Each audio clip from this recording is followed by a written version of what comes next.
Hi hello అండి నమస్తే అందరికీ వెల్కమ్ టు లకుష్ ఫ్యామిలీకి. ఈరోజు కేక్ రెసిపీ చేసుకుందామా. దీనికోసం ముందుగా బెల్లంలో కొంచెం వాటర్ వేసుకొని పక్కన పెట్టుకోవాలి. కేక్ కోసము గోధుమ పిండి, పెరుగు, ఆయిల్, మనకు నచ్చిన dry fruits, cocoa powder, vanilla essence, baking soda, baking powder తీసుకోవాలి. ఫస్ట్ ఒక బౌల్లోకి పెరుగు తీసుకొని స్మూత్ టెక్స్చర్ వచ్చేంత వరకు కలుపుకోవాలి. స్మూత్ టెక్స్చర్ వచ్చిన తర్వాత పెరుగులోకి మనం ముందుగా రెడీ చేసుకున్న బెల్లం సిరప్ వేసేసుకొని మంచిగా కలుపుకోవాలి. ఇప్పుడు ఇందులోకి 1 టేబుల్ స్పూన్ వెనీలా ఎసెన్స్ వేసుకోవాలి. వెనీలా ఎసెన్స్ యాడ్ చేయడం వల్ల బేకరీ టేస్ట్ వస్తుంది కేక్. లేదంటే ఇలాచీ పౌడర్ కూడా వేసుకోవచ్చు, టేస్ట్ చాలా బాగుంటుంది. ఇప్పుడు వీటన్నిటిని మంచిగా కలుపుకొని ఒక 3/4 కప్పు ఆయిల్ తీసుకోవాలి. సన్ఫ్లవర్ ఆయిల్ ఏదైనా పర్లేదు. ఆయిల్ వేసేసుకొని మంచిగా కలుపుకోవాలి. ఈ మిశ్రమం అంతా మంచిగా కలుపుకున్న తర్వాత ఇందులోకి మనకు నచ్చిన డ్రై ఫ్రూట్స్ వేసుకోవాలి. నేను ఇక్కడ కాజు యాడ్ చేశాను. తర్వాత గోధుమ పిండిని వేసుకొని కొంచెం గోధుమ పిండి వేసుకొని మంచిగా స్మూత్గా క్రీమీ టెక్స్చర్ వచ్చేంత వరకు మంచిగా కలుపుకోవాలి. గోధుమ పిండి మంచిగా మిక్స్ అయిన తర్వాత ఇందులోకి 1.5 tablespoon cocoa powder add చేశాను.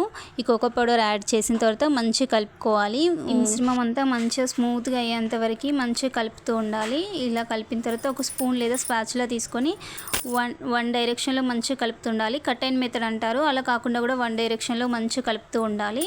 ఇలా మంచిగా కలిపిన తర్వాత ఇందులోకి 1/2 table spoon baking soda, baking powder add చేసేసుకొని మంచిగా కలుపుకోవాలి. ఇలా ఈ మిశ్రమం అంతా స్మూత్గా అయ్యేంత వరకు మంచిగా కలుపుకోవాలి. క్రీమీ లాగా మంచి టెక్స్చర్ వచ్చేంత వరకు కలుపుకోవాలి. ఇప్పుడు ఈ మిశ్రమం మనకి కేక్ చేయడానికి రెడీ అయిపోయింది. ఒక 1 మినిట్ దీన్ని పక్కన పెట్టేసుకొని మనం కేక్ బౌల్ తీసుకోవాలి. మనం ఎందులో అయితే కేక్ రెడీ చేయాలనుకున్నామో దానికి కొంచెం ఆయిల్ స్ప్రెడ్ చేసేసుకొని కొంచెం లైట్గా పిండి కూడా వేసుకున్నామంటే కేక్ మనకి ఈజీగా వచ్చేస్తుంది. కొంచెం పిండి స్ప్రెడ్ చేసి డస్టింగ్ చేసుకోవడం అంటారు. లేదంటే మన దగ్గర బటర్ పేపర్ ఉంటే బటర్ పేపర్ కూడా వేసుకోవచ్చు. లేదంటే ఆయిల్ లేదా గీ వేసేసుకొని స్ప్రెడ్ చేసేసుకొని డైరెక్ట్గా మిశ్రమంని అందులో వేసుకొని మంచిగా ఈక్వల్గా అయ్యేంతవరకు స్ప్రెడ్ చేసేసుకొని పైన మనకు కావాల్సిన కాజు లేదా నచ్చిన డ్రై ఫ్రూట్స్తోని డెకరేట్ చేసుకోవాలి. ఇలా మంచిగా సెట్ చేసేసుకున్న కేక్ బౌల్ని నేను మైక్రోవేవ్లో 4 మినిట్స్ బేక్ చేశాను. స్టవ్ పైన కూడా ముందుగానే ప్రీ హీట్ చేసేసుకొని మనం ఒక 30 మినిట్స్ పెట్టామంటే కేక్ రెడీ అయిపోతుంది.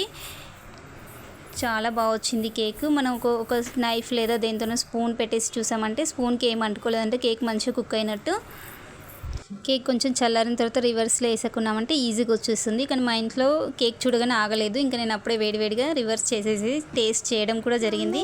మీకు ఈ రెసిపీ నచ్చినట్లయితే please like and subscribe to my channel. Thank you.